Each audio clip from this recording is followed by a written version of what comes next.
Pababa na ang araw, nag-iiwan ng kulay kahel na guhit sa kalangitan ng isang syudad na hindi natutulog.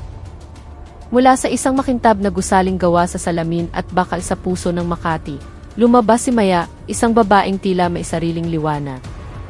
Ang araw ay naging mahaba at nakapapagod, puno ng mga numero at lihim na ulat na tanging siya lang ang nakaunawa, ngunit ang kanyang mukha ay hindi nagpapakita ng anumang bakas ng pagod. Bitbit niya ang isang maliit na bag sa kanyang balikat, at ang kanyang buhok na hanggang balikat ay malayang nililipad ng marahang hangin ng hapon. Para sa kanya, ang pag-uwi ay hindi lang pagbabalik sa isang bahay, ito ay pagbabalik sa kanyang tunay na sarili, isang lugar kung saan maaari niyang tanggalin ang maskara na isinusuot niya sa mundo ng mga anino at manatiling buo bilang si Maya. Hindi siya kailanman nagpanggap at lalong hindi siya yumuyuko dahil lang sa hinihiling ng mundo na manahimik siya. Ang bawat hakbang niya ay isang pahayag, narito ako, totoo ako, at hindi ko kailangan ng pahintulot para maging ako. Sa gitna ng magulong daloy ng mga tao at sasakyan sa Ayala Avenue, lumalakad siya na parang isang payapang ilog, malinaw, ngunit hindi mapipigilan. Walang sinuman ang nakakaalam kung saan nagmumula ang kanyang lakas, ngunit lahat ay nararamdaman ito. Maging ang kanyang anino ay tila mas matikas kaysa sa maraming taong nakatayo sa kanyang paligid. Wala siyang dalang armas, ngunit dala niya ang kanyang mga prinsipyo, at iyon ay mas matalim kaysa sa anumang patalim. Huminga siya ng malalim, tinanaw ang daan pa uwi, handang harapin ang anumang maaaring humadlang. Suot niya ang isang mini dress na matingkad na rosas. Hindi dahil gusto niyang makuha ang atensyon, kundi dahil ang rosas, para sa kanya, ay ang kulay ng tapang na nakabalat kayo sa kahinahunan. Para kay Maya, ang damit ay salamin ng kaluluwa, at sa araw na iyon, ang kanyang kaluluwa ay nag-aalab sa tahimik na paraan. Simple lang ang damit, ngunit puno ng kahulugan. Maganda ako, malakas ako, at hindi ko kailangang itago ang aking sarili. Wala siyang pakialam sa mga bulungan ng mga taong nag-aakalang ang mga babaeng ganito manamit ay naghahanap ng atensyon. Para sa kanya, ang dangal ay hindi nasusukat sa kung gaano katakip ang katawan, kundi sa kung gaano katapat ang puso. Pinili niya ang rosas dahil ayaw niyang makisabay sa katahimikan ng karamihan. Nais niyang makita, hindi bilang isang bagay, kundi bilang isang taong may boses, may pagpipilian at may dignidad. Sa kanyang pananaw, ang pagiging babae ay hindi nangangahulugang kailangang maging mahina o sunod-sunuran. Lumakad siya sa bangketa na taas noo, hindi para magyabang, kundi dahil alam niyang ang katapangan ay nagsisimula sa tapang na ipakita kung sino ka talaga. At sa hapong iyon, ipinakita niya ang kanyang buong pagkatao, nang walang paumanhin, nang walang pagkakasala. Lumakad siya patungo sa parking lot na may magaan, ngunit alertong mga hakbang. Sa kanyang kamay, kumikinang ang susi ng kanyang paboritong scooter na tinamaan ng ilaw ng papalubog na araw. Ang scooter na iyon ay hindi lamang isang sasakyan, ito ay isang tapat na kaibigan na laging naghihintay, laging naghahatid sa kanya pauwi, kahit sa mga pinakamabibigat na araw. Hinaplos ni Maya ang upuan nito ng mailambing, tulad ng pagbati sa isang matagal ng kaibigan. Pinaandar niya ang makina sa isang sanay na kilos. Ang ugong nito ay tila sumasabay sa pintig ng kanyang pusong payapa. Maayos niyang isinuot ang kanyang helmet, isinukbit ang kanyang salaming pang-araw, at sa isang iglap, dumausdos na siya sa malawak na kalsada ng EDSA. Ang hangin ay humahaplos sa kanyang mukha, nagdadala ng pakiramdam ng ginhawa at pag-iingat. Alam niyang ang daan pa uwi ay hindi laging madali. Minsan, may mga lubak. Minsan, may mga taong gustong samantalahin ang kahinaan ng iba. Ngunit si Maya ay hindi kailanman nagdala ng takot bilang baon. Dala niya ang pagiging alisto, katapatan, at paniniwala na hanggat hindi siya lumalabag sa batas, hindi niya kailangang yumuko sa masamang hangarin ng sinuman. Sa kalagitnaan ng kanyang biyahe, habang binabagtas niya ang isang eskinita sa may bandang Cubao, natanaw niya ang isang kumpol ng mga tao sa gilid ng daan. Ilang lalaking nakauniporme ng pulis ang nakatayo sa ilalim ng isang simpleng tolda na may karatulang checkpoint. Sa una, hindi siya naghinala. Ang mga checkpoint ay karaniwan naman tuwing papalapit ang gabi. Ngunit ang kanyang kutob ay biglang kumabog. Mayroong kakaiba. Ang kanilang posisyon ay masyadong kampante. Ang kanilang mga kilos ay masyadong pamilyar sa mga motorista, tila isang paulit-ulit na sayaw ng pananakot. At wala ni isang opisyal na patrol car sa paligid. Binagalan ni Maya ang takbo ng kanyang scooter. Tinitigan niya ang bawat detalye ng may matalas na pansin. Hindi siya kailanman umasa sa pakiramdam lamang. Nagmamasid siya, nagtatanda at nagtatasa. Sa kanyang isipan, biglang sumulpot ang isang tanong, kumpleto ba ang mga papeles ko ngayon? Alam niya, kung siya ay nagkamali, kailangan niyang managot. Ngunit kung sila ang mali, ang pananahimik ay hindi isang opsyon. Sa hapong iyon, bumulong ang kanyang kutob, mag-ingat ka, at si Maya ay laging nakikinig sa bulong na iyon. Ang kanyang isipan ay gumana na parang kidlat. Inalala niya ang mga dokumentong karaniwan niyang dala araw-araw. Lisensya, ICC, at iba pang papeles ng sasakyan, lahat ay laging maayos na nakatago sa maliit na bag na hindi kailanman humihiwalay sa kanyang katawan. Maliban ngayong araw. Sa kanyang alaala, lumitaw ang isang eksena kagabi. Hiniram ng kanyang nakababatang kapatid na si Leo ang scooter para sa isang biglaang lakad, at sa pagmamadali nito, nakalimutang ibalik ang ICC na sandali nitong sinuri.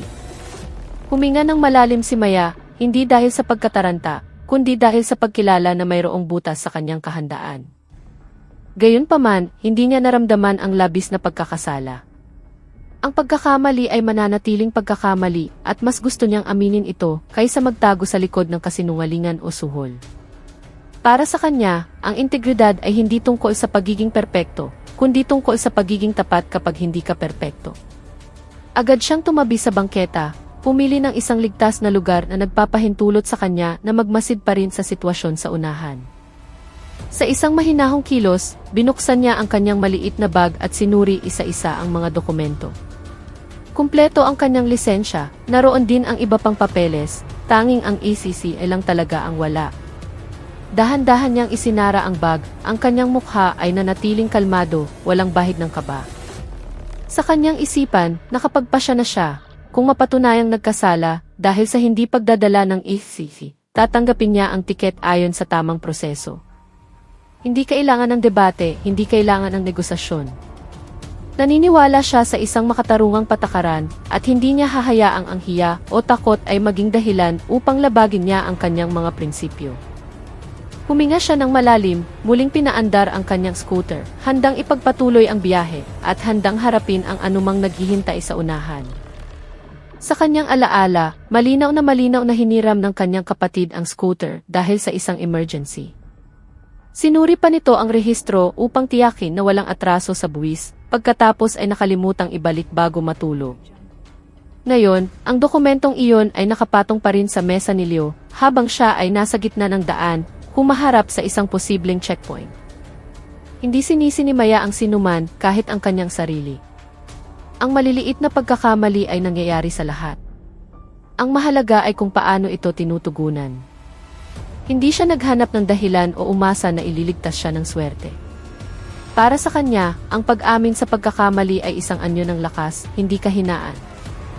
At mas pipiliin niyang ituring na mali ng isang tamang proseso, kaysa maligtas dahil sa isang maling gawain.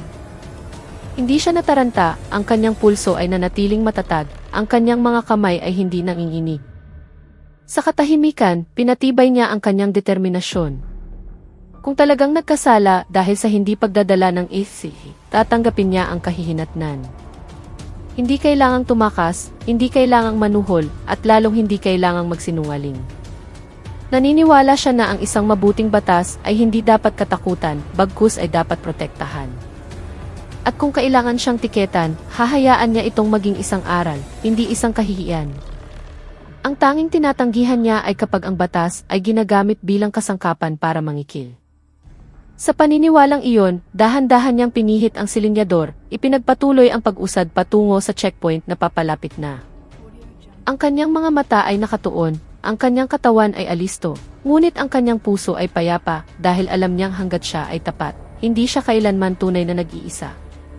Sa isang mahinahong kilos na nagmula sa kanyang paninindigan, ipinagpatuloy ni Maya ang paglalakbay patungo sa lokasyon ng checkpoint. Hindi siya bumilis at hindi rin sinadyang magdahan-dahan. Ang kanyang mga galaw ay natural, na para bang walang dapat ikatakot o itago. Ang kalsada sa hapong iyon ay nagsisimula ng maging abala.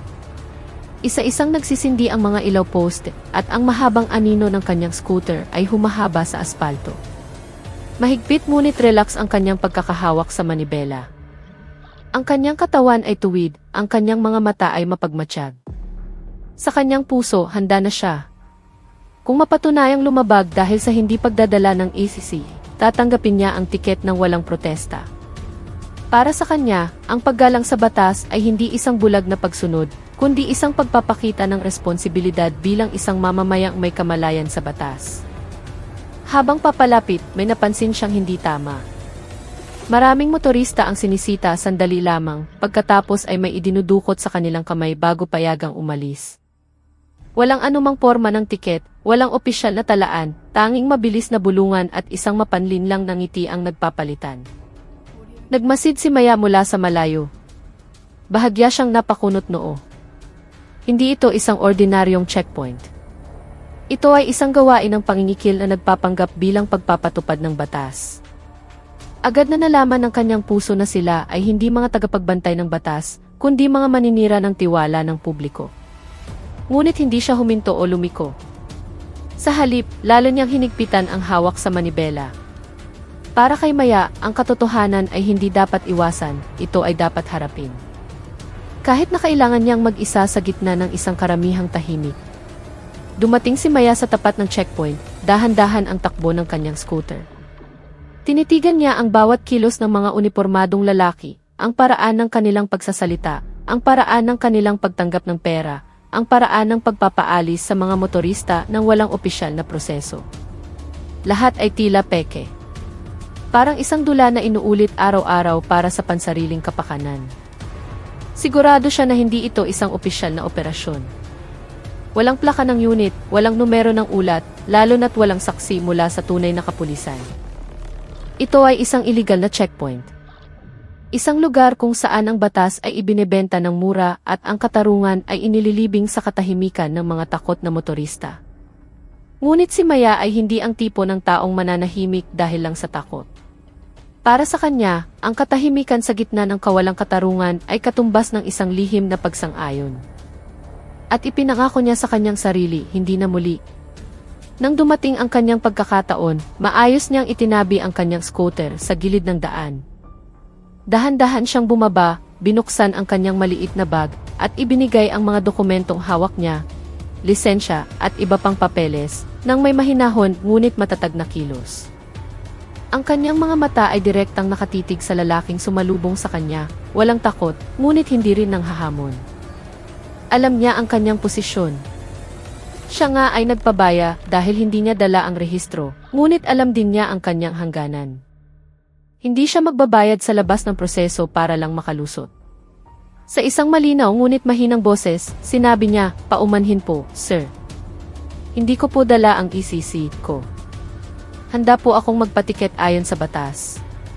Simple ang pangungusap, ngunit naglalaman ito ng tapang na bihirang marinig sa isang lugar na tulad nito, isang lugar kung saan ang katapatan ay madalas na sinusuklian ng banta, hindi ng paggalang. Nakatayo si Maya ng tuwid sa tabi ng kanyang scooter, naghihintay ng tugon ng lalaki ng may payapang dibdib. Hindi siya yumuko at hindi rin umiwas ng tingin. Para sa kanya, ang pag-amin sa pagkakamali ay hindi tanda ng kahinaan, kundi isang anyo ng buong katapatan. Handa siyang tanggapin ang legal na kahihinatnan, isang porma ng tiket, isang opisyal na multa, o kahit isang tawag sa istasyon ng pulis, basta't lahat ay gagawin ayon sa tamang proseso. Walang kahihiyan sa kanyang pag-amin dahil alam niyang mas nakakahiya kapag ang isang tao ay nagbabayad ng palihim para lang iwasan ang responsibilidad.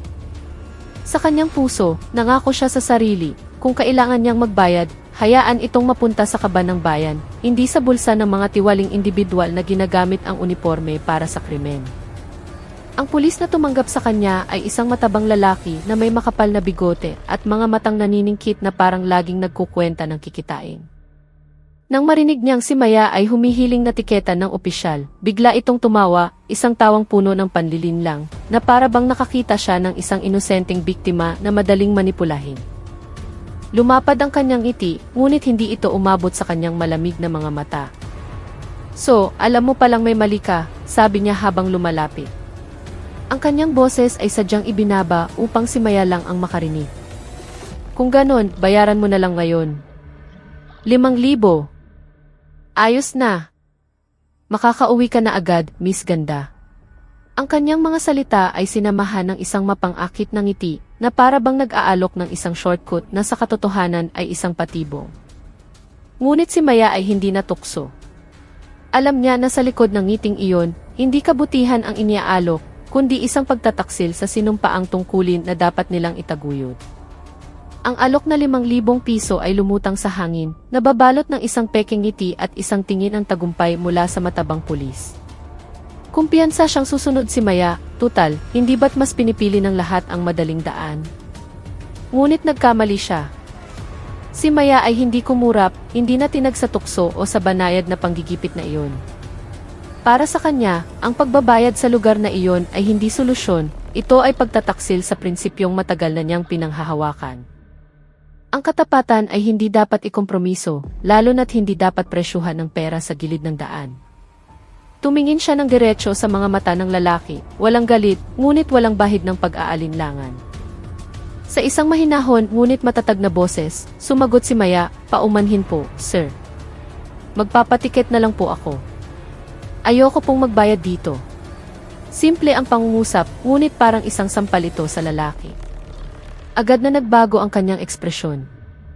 Ang kanyang ngiti ay tumigas, ang kanyang mga mata ay naningkit ng husto, at ang kanyang katawan ay bahagyang yumuko pasulong, na para bang nasaktan ang kanyang amor proprio. Sa kanilang paligid, ang ibang mga motorista ay yumuko, nagkunwaring abala o nagmamadaling umalis. Ngunit si Maya ay nanatili sa kanyang kinatatayuan, hindi natitinag. Alam niyang ang kanyang pagtanggi ay hindi lamang tungkol sa isang dokumento. Ito ay tungkol sa dignidad, tungkol sa pagtangging yumuko sa isang gawaing sumisira sa tiwala ng publiko sa mga otoridad. At para doon, handa siyang maging ang nag-iisang taong maglakas loob na magsabi ng hindi sa gitna ng isang karamihang piniling manahimik. Ang mukha ng pulis na dating may mapanlinlang na ngiti ay naging isang maskara ng galit. Hindi siya sanay na sinusuway, lalo na ng isang dalagang nakasuot ng matingkad na damit at tila nag-iisa. Sa isang magaspang na boses at nagbabantang tono, sumigaw siya, wala na akong oras. Magbayad ka na ngayon.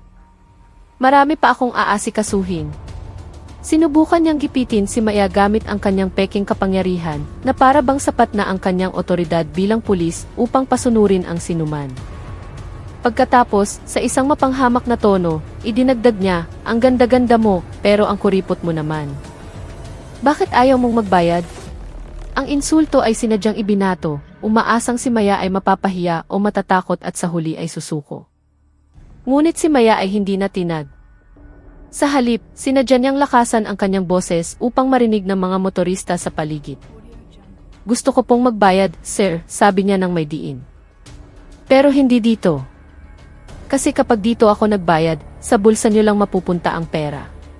Ang pangungusap na iyon ay hindi lamang isang pagtanggi, ito ay isang sinadyang pagbubunyag ng katotohanan upang malaman ng lahat kung ano talaga ang nangyayari sa lugar na iyon. Malinaw ang kanyang boses, walang panginginig, puno ng kumpiyansa. Wala siyang pakialam kung gagawin siyang target ng galit. Para sa kanya, ang pananahimik sa gitna ng kawalang katarungan ay isa ring uri ng krimen. At kung kailangan niyang maging ang unang boses na maglakas loob magsalita, handa siya. Sa kanyang paligid, ilang motorista ang natigilan, napalingon sandali, pagkatapos ay mabilis na umiwas ng tingin. Ngunit ang binhi ng katapangan ay naitanim na. Ang mga salita ni Maya ay umalingaw sa hangin ang takip silim, tumusok sa katahimikan na matagal nang pinananatili ng takot ng mga motorista. Ang ibang mga unipormadong lalaki na abala sa pagsita sa iba ay biglang natigilan. Nagpalitan sila ng tingin, ang kanilang mga mukha ay namutla sa kaba. Walang sinuman ang nag-akala na may maglalakas loob na magsalita ng harapan na tulad nito, lalo na't isang dalagang tila nag-iisa. Sa loob ng ilang segundo, ang tensyonadong kapaligiran ay naging mas matindi at puno ng pag-aabang. Alam nilang ang sinabi ni Maya ay hindi lamang isang protesta. Ito ay isang hayagang akusasyon sa kanilang gawain na matagal nang tumatakbo ng maayos sa katahimikan. Nang walang anumang utos, ang 5 lalaki ay sabay-sabay na kumilos. Iniwan nila ang kani-kanilang pwesto at pinalibutan si Maya, bumuo ng isang masikip na bilog na puno ng pagbabanta. Ang kanilang mga tingin ay matalim, ang kanilang mga katawan ay nakayuko pasulong, na para bang gustong ipakita ang kanilang lakas sa pamamagitan ng dami. Isa sa kanila ay sinadyang tumayo sa harap mismo ng kanyang scooter, hinaharangan ang daan palabas. Walang nagsasalita, ngunit malinaw ang kanilang lengguwahe ng katawan. Ito ay isang huling babala. Gusto nilang maramdaman ni Maya na siya ay nasukol. Gusto nilang pagsisihan niya ang kanyang pagsasalita. Ngunit ang hindi nila namamalayan ay si Maya ay hindi ang tipo na natatakot sa mga banta. Para sa kanya, ang bilog na iyon ay hindi isang kulungan, kundi isang entablado kung saan dapat itayo ang katotohanan, kahit na kailangang tumayo ng mag-isa sa gitna ng 5 taong nakasuot ng peking uniforme. Ang pulis na may pinakamatangkad na katawan ay humakbang pasulong. Ang kanyang dibdib ay umumbok na para bang gustong ipakita ang kanyang pinakamataas na otoridad sa grupo. Ang kanyang mga mata ay naningkit, ang kanyang boses ay mababa ngunit puno ng banta. "Miss, kung magsalita ka, ingatan mo, ha?" sabi niya sa isang mapangaral na tono. "Mga alagad kami ng batas. Huwag kang maglakas loob na kalabanin kami." Idiniin niya ang mga salitang ialagad ng batas, na para bang sapat na ang unipormeng suot niya upang pasunurin ang sinuman ng walang kondisyon. Sa likuran niya, ang kanyang mga kasamahan ay tumatango, na para bang nagbibigay ng suporta sa peking kapangyarihang kanilang nilikha. Kumpiyansa silang sa pagpapakita lamang ng pisikal na lakas at peking estado, si Maya ay agad nasusuko. Ngunit si Maya ay hindi natakot. Sa halip, umiti siya, hindi isang ngiting mapang-asar, kundi isang ngiting nagmula sa buong paniniwala. Mahinahon siyang sumagot, "Hindi kayo alagad ng batas. Mga preman kayong nakauniporme." Ang kanyang boses ay nanatiling matatag, hindi nanginginig, hindi tumataas. "Basta, hindi ako maglalabas ng kahit isang piso. Hindi ako papayag." Ang mga salita ay binigkas ng dahan-dahan, ngunit may diin, tulad ng isang martilyong bumabagsak sa bato. Wala siyang pakialam kung mag-udyok ito ng galit. Para sa kanya, mas mabuti pang maparusahan dahil sa pagiging tapat kaysa maligtas dahil sa pagsisinungaling. At sa kanyang mga mata, walang bakas ng takot, tanging katatagan na nagmula sa isang prinsipyong hindi matatawaran. Sa gitna ng bilog ng 5 malalaking lalaki, si Maya ay nakatayo na parang isang maliit na poste, ngunit hindi kayang mabuwal. Si Maya ay nanatiling nakatayo ng tuwid. Kahit napapaligiran ng 5 lalaki na ngayon ay nagpapakita ng aura ng galit, hindi siya umatras kahit isang hakbang. Kahit alam niyang malapit nang dumating ang banta, para sa kanya, ang pagbawi sa mga salita para lang iligtas ang sarili ay katumbas ng pagtataksil sa mga halagang matagal na niyang pinanghahawakan. Tumingin siya ng diretsyo, malinaw ang kanyang boses ng ulitin, "Nagkamali nga ako dahil hindi ko dala ang ECC. Pero gusto kong magbayad sa tamang proseso, hindi sa bulsa ninyo." Ang pangungusap na iyon ay hindi lamang isang paggigiit, kundi isang paglaban sa sistema ng maliit na korupsyon na matagal nang sumisira sa tiwala ng lipunan. Alam niyang sa tuwing may isang taong nananahimik at nagbabayad, ang tanikala ng kawalang katarungan ay patuloy na umiikot. At sa araw na ito, pinili niyang maging ang mata ng tanikala na pumuputol dito. Ang 2 pulis na pinakamalapit sa kanya ay biglang kumilos ng mabilis.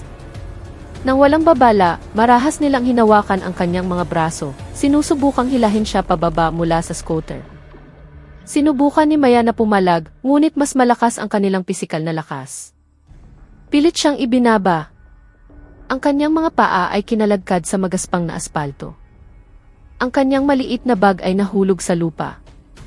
Isa sa kanila ay itinulak ang kanyang dibdib hanggang sa halos mawalan siya ng balanse. "Lumabag ka pero ayaw mong magbayad," sigaw ng isa sa kanila habang dinuduro ang kanyang mukha. "Magbayad ka na ngayon din. Kung hindi, susunugin namin yang motor mo." Ang banta ay hayagang binitiwan sa harap ng publiko na para bang tunay silang may kapangyarihan sa batas. Ngunit si Maya ay hindi umiyak, hindi nagmakaawa. Tinitigan niya lamang sila isa-isa. Ang kanyang mga mata ay nag-aapoy, hindi dahil sa takot, kundi dahil sa galit na nagsisimula ng mag-alab sa katahimikan. Tinitigan sila ni Maya ng may kumakabog na dibdib, hindi dahil sa takot, kundi dahil sa pigil na galit. Alam niyang ang banta na susunugin ang kanyang motor ay hindi isang walang laman na pananakot. Matagal nang naramdaman ng mga tiwaling ito na sila ay hindi saklaw ng batas. Ngunit hindi siya natinag. Sa isang boses na nananatiling mahinahon, kahit na ang kanyang katawan ay kalagkad pa lamang, sinabi niya, "Nagkamali ako. Gusto kong magbayad, pero hindi para sa inyo." Ang mga salita ay binigkas ng dahan-dahan, ngunit may diin, tulad ng isang martilyong bumabagsak sa gitna ng katahimikan. Hindi siya sumigaw, hindi nagmura, ngunit ang bawat salita niya ay tumutusok sa katotohanang matagal nang itinatago sa likod ng pekeng uniforme. Para sa kanya, ang pagbabayad sa kanila ay hindi isang solusyon, ito ay isang pag-amin na maaaring manalo ang kawalang katarungan. Nagpalitan ng tingin ang mga lalaki. Ang kanilang mga mukha ay namula sa hindi mapigilang galit. Hindi sila sanay na sinusuway, lalo na ng isang dalagang naglakas loob na tumayo mag-isa sa gitna ng daan. Ang hiya na may halong galit ay nagtulak sa kanila na mawalan ng kontrol. Isa sa kanila ay mas malakas na itinulak si Maya hanggang sa siya ay bumagsak sa aspalto. Bago pa man siya makabangon, isang malakas na sampal ang dumapo sa kanyang pisngi. Ang tunog ng iplak ay umalingaw-ngaw, nagpatigil sa ilang motorista sa malayo na napalingon bago mabilis na umiwas ng tingin. Ngunit si Maya ay hindi sumigaw. Tinitigan niya lamang sila ng mga matang nagsisimula ng mamasa-masa, hindi dahil sa sakit, kundi dahil sa malalim na pagkadismaya. Paanong ang mga taong dapat na nagpoprotekta ay siya pang nagiging maninila? Ang pinakamatangkad na pulis, na ang mukha ay namumula sa galit, ay lumakad palapit sa scooter ni Maya nang may marahas na mga hakbang. Walang pag-aalinlangan, sinipa niya ang salamin ito hanggang sa mabali, pagkatapos ay kumuha ng isang malaking bato mula sa kanal. Sa isang malupit na kilos, ibinagsak niya ito sa katawan ng scooter, isang beses, dalawang beses, hanggang sa matuklap ang pintura at mayupi ang bakal. Ang tunog ng pagbagsak ay tumusok sa tainga, na para bang hindi lang metal ang nawasak, kundi pati na rin ang pakiramdam ng seguridad na matagal nang pinaniniwalaan ni Maya. Hindi pa nasiyahan, isa sa mga kasamahan niya ang naglabas ng posporo mula sa bulsa ng kanyang uniforme. Sa isang malupit na ngiti, sinindihan niya ito at inihagis sa tangke ng motor. Sa isang iglap, dumila ang apoy, sinundan ng isang maliit na pagsabog na yumanig sa hangin.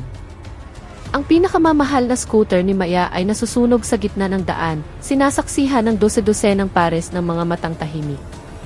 Itim na usok ang umakyat, humalo sa papalubog na langit. Si Maya ay nakaupo pa rin sa aspalto.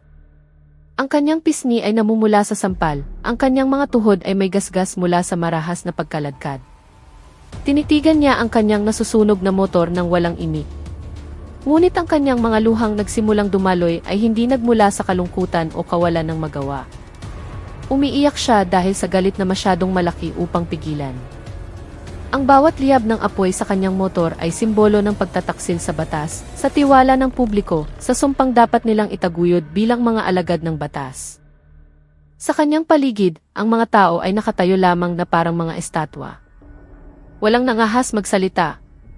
Ngunit sa loob ni Maya, mayroong nabasag. At mula sa mga pirasong iyon, isinilang ang isang determinasyon na hindi na mapipigilan pa. Ang apoy sa motor ay lalong lumaki, dumidila sa langit ng takip silim ng may kabangisan. Makapal na usok ang umakyat, nag-iwan ng amoy ng nasusunog na gasolina na tumutusok sa ilong. Sa paligid, ang mga tao ay nakatayo lamang na parang mga bato. May yumuko, may nagkunwaring abala sa kanilang mga telepono. Mayroon ding nagmamadaling umalis upang hindi masangkot. Walang sinumang nangahas magsalita, lalo na tumulong. Ang 5 lalaki ay tumatawa ng may kasiyahan, na para bang kapapakita lang nila ng kanilang hindi matitinag na kapangyarihan. Kaya sa susunod, huwag kang mag-astang matapang dito, pang-uyam ng isa sa kanila habang dinuduro si Maya na nakaupo pa rin sa aspalto.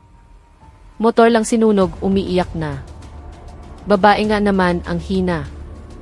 Ngunit ang pag-iyak ni Maya ay hindi tanda ng kahinaan. Ang kanyang mga luha ay ang anyo ng galit na masyadong malalim upang ipahayag sa mga salita. Dahan-dahan niyang itinaas ang kanyang ulo. Ang kanyang mga matang kanina inamamasa-masa ay ngayon ay nag-aapoy ng matalim, puno ng isang determinasyon na hindi na mapipigilan. Ang kanyang mga kamay na nanginginig ay hindi dahil sa takot, kundi dahil sa adrenaline na bumabaha sa kanyang katawan, isang senyales na handa na siyang kumilos. Sa katahimikan, huminga siya ng malalim pagkatapos ay dahan-dahang tumayo. Ang kanyang katawan ay maaaring may mga gasgas at ang kanyang damit ay gusot, ngunit ang kanyang kaluluwa ay buo. Mas malakas pa kaysa dati. Tinitigan niya ang 5 lalaki isa-isa, at sa kanyang tingin, nagsimula silang makaramdam ng isang bagay na hindi nila inaasahan, takot. Dahil ang babaeng nasa harapan nila ay hindi na isang biktima. Siya ay isang bagyo na nagsisimula pa lamang kumilos. Ang 5 lalaki ay tumatawa pa rin, ang kanilang kumpiyansa ay lumobo dahil sa pag-aakalang napasuko na nila si Maya. Hindi nila namamalayan na ang mga luha sa kanyang mukha ay hindi tanda ng pagkatalo, kundi ang mitsa ng galit na matagal na niyang pinipigilan ng may disiplina.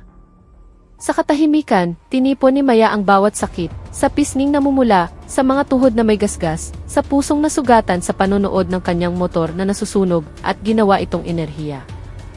Hindi siya sumigaw, hindi nagmura.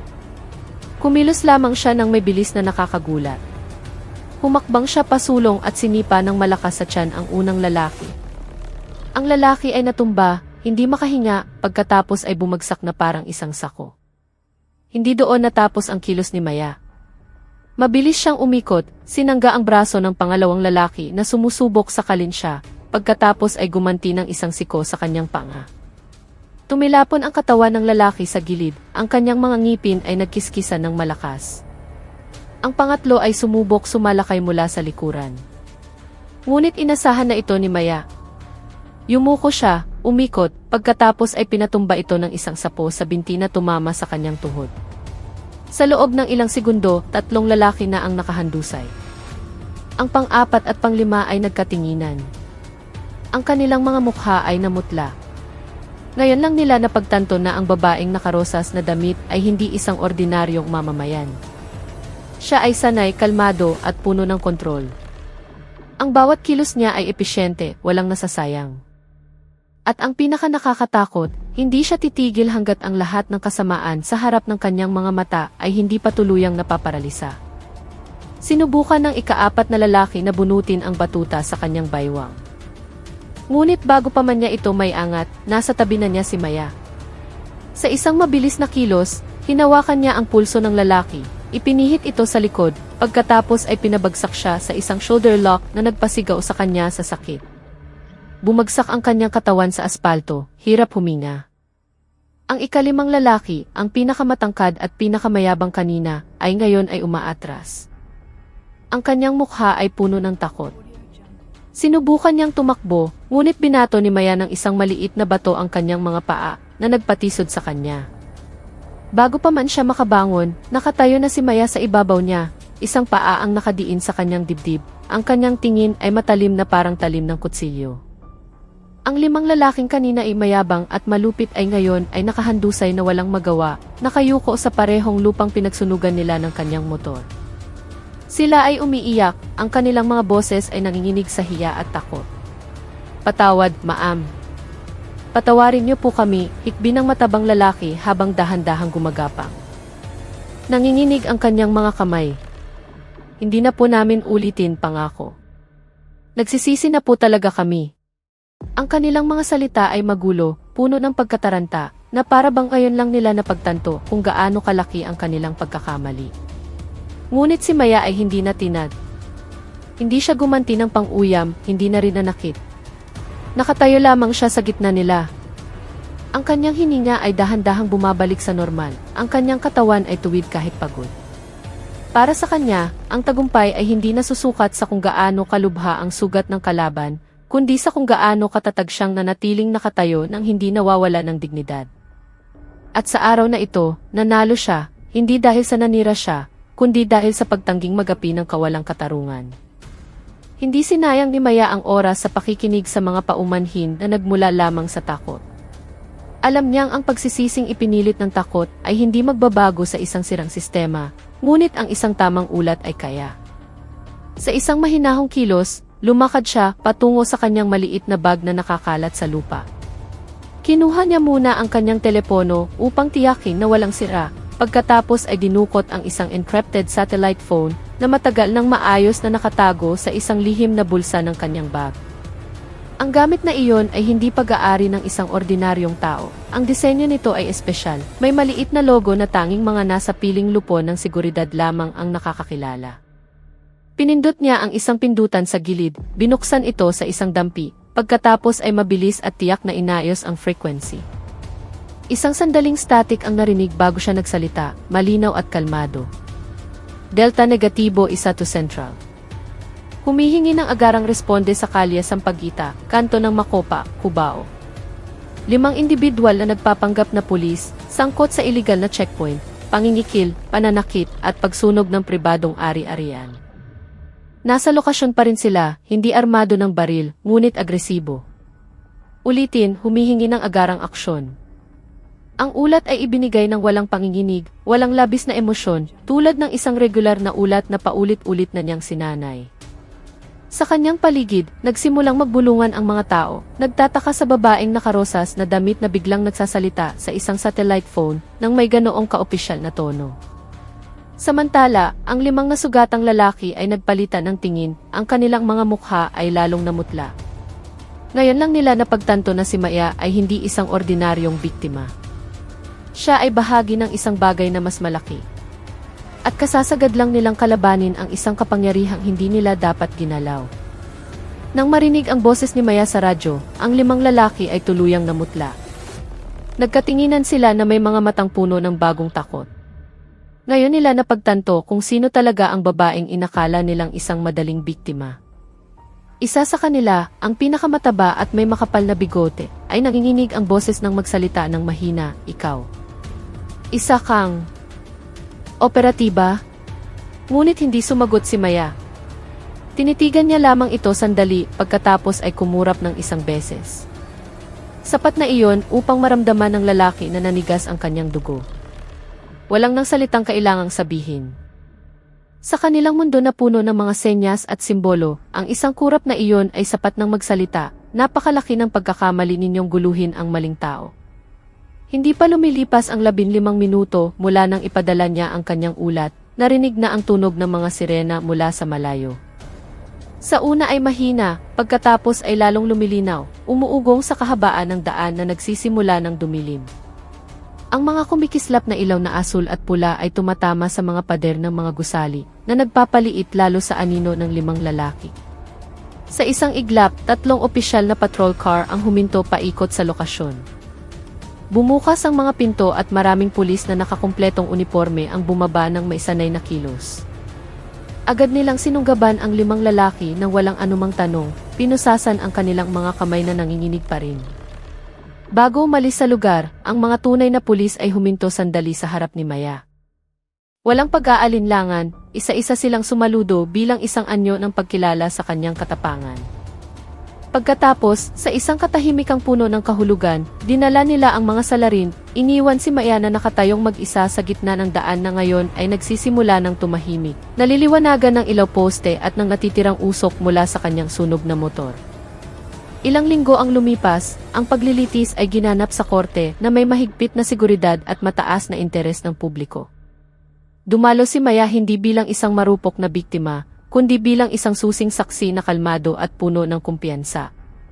Isinalaysay niya ang bawat pangyayari ng malinaw, walang pagdaragdag, walang puot. Tanging mga katotohanan na inilahad sa isang matatag na boses. Ang hukom, ang piskal, maging ang mga abogado ay natahimik sa pakikinig sa kanyang testimonya. Walang sinumang nagduda sa kanyang katapatan. Bawat salitang lumabas sa kanyang bibig ay parang isang martilyo ng katarungan na bumabagsak sa tamang target. Sa labas ng korte, ang mga mamamayang dating tahimik ay ngayon ay naglakas loob ng magsalita, nagbibigay ng karagdagang testimonya tungkol sa iligal na checkpoint na matagal na nilang nararanasan, ngunit hindi kailanman inireport. Sa huli, binasa ang hatol. Ang 5 tiwaling pulis ay sinibak sa serbisyo ng walang karangalan, hinatulan ng pagkakakulong ng 10 taon, pinagmulta ng malaking halaga, at inutusang bayaran ng buo ang pinsala sa motor ni Maya.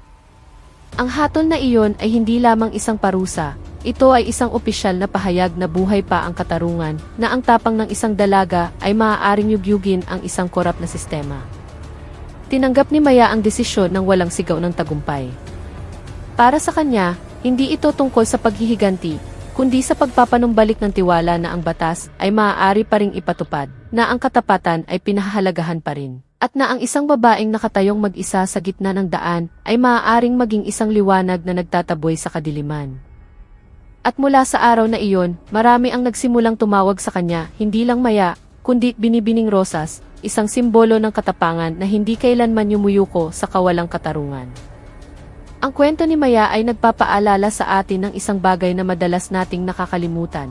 Ang katapangan ay hindi tungkol sa hindi pagkakaroon ng takot, kundi sa pananatiling nakatayo ng tuwid kahit pinipilit ka ng mundo na yumuko.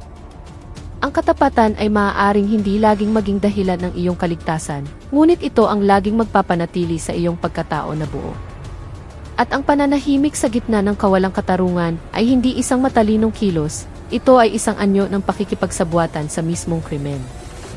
Katatapos lang ni Maya sa isang sensitibong misyon bilang isang intelligence operative, isang trabahong nag-aatas sa kanyang magtago sa katahimikan, magpalit ng pagkakakilanlan, at magmasid ng hindi nakikita. Ngayon, sa kanyang pag-uwi, pinili niyang ipakita kung sino siya talaga. Isang dalagang may tiwala sa sarili, matapang, at hindi takot ipakita ang kanyang kulay. Ang kanyang bagong scooter, na pinalit sa nasunog, ay hindi lamang isang sasakyan, ito ay isang tapat na kaibigan na laging naghahatid sa kanya pauwi, kahit mula sa pinakamadilim na misyon. Bawat kurba ng kulay rosas na katawan nito ay isang paalala na ang kahinahunan ay hindi nangangahulugang kahinaan. Huminga ng malalim si Maya, nararamdaman ang ginhawa matapos ang isang araw ng pagbabalakayo. Ngunit ang kanyang profesional na instinct ay nananatiling aktibo. Hindi siya kailanman tunay na off-duty. Tinitigan niya ang daan ng may pag-iingat, itinatala ang bawat kahina-hinalang kilos. At habang pauwi, sa isa pang bahagi ng syudad, muli siyang napadaan sa isang checkpoint, ngunit sa pagkakataong ito ay lehitimo. Ang mga pulis ay magalang, profesional, at sumusunod sa tamang proseso. Ngumiti si Maya. Marahil, sa isang maliit na paraan, nakatulong siya sa pagbabagong iyon. Ang kanyang kulay rosas na scooter ay umandar ng matatag, hindi nagmamadali, na para bang iginagalang ang ritmo ng isang syudad na dahan-dahang natututong magtiwala muli. Ang langit sa gabi sa Maynila ay kumikinang, na para bang sumasaksi sa mahabang paglalakbay ng isang babaeng minsan ay sinubok ng